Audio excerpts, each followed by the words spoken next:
వక్ఫ్ board బిల్లులకు వ్యతిరేకం రాజమండ్రి ఆజాద్ చౌక్ నందు జరిగిన భారీ ర్యాలీలో పాల్గొన్న మాజీ ఎంపీ మార్గాని భరత్ గారు ఈ సందర్భంగా ఆయన కూటమి ప్రభుత్వంలో ప్రజలకు అన్యాయం జరుగుతుంది అని అలాగే ఈ వక్ఫ్ బిల్లులు రాజ్యాంగ విరుద్ధం అని అన్నారు।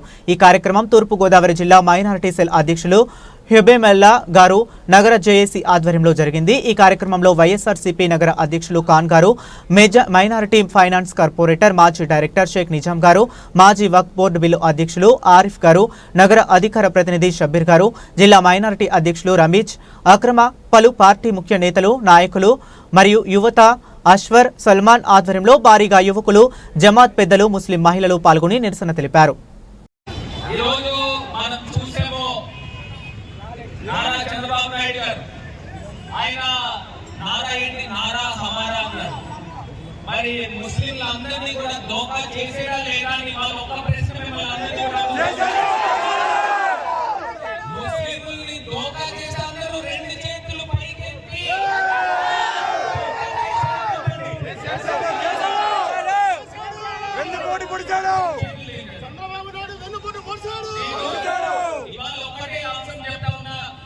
ఇవాళ కేంద్ర ప్రభుత్వము మైనారిటీ గవర్నమెంట్ అంటే అబ్సల్యూట్ గవర్నమెంట్ లేదు। 273 ఎంపీలు ఉంటేనే ఇవాళ కేంద్ర ప్రభుత్వం నిలబడుతుంది।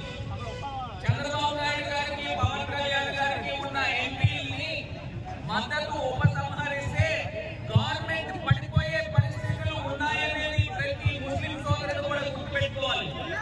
ఇవాళ వక్ఫ్ బిల్లుకి నిజంగా టీడీపీ మద్దతు ఉపసంహరించుంటే ఇవాళ వక్ఫ్ బిల్ పార్లమెంట్ లో పాస్ అయ్యేది కాదు।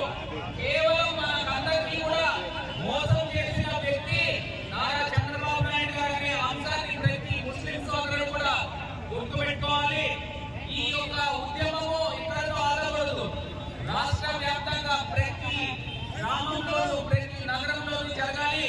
రాష్ట్రాలు దాటి కేంద్ర ప్రభుత్వానికి ఆ వేడి తగిలే విధంగా ప్రతి ముస్లిం సోదరుడు కూడా ఉద్యమించాలి అని ఈ సందర్భంగా తెలియపరుస్తూ వైఎస్ఆర్ కాంగ్రెస్ పార్టీ జగన్మోహన్ రెడ్డి అందరికీ కూడా తెలుసు, పార్లమెంట్ లో కూడా ఈ వక్ఫ్ బిల్లుకి వ్యతిరేకంగా మేము ఓటు వేసామనే అంశాన్ని మీకు అందరికీ కూడా మరొకసారి గుర్తుకు చేస్తూ ఎప్పుడు కూడా జగన్మోహన్ మీతోనే ఉంటాడు, మీ మనిషి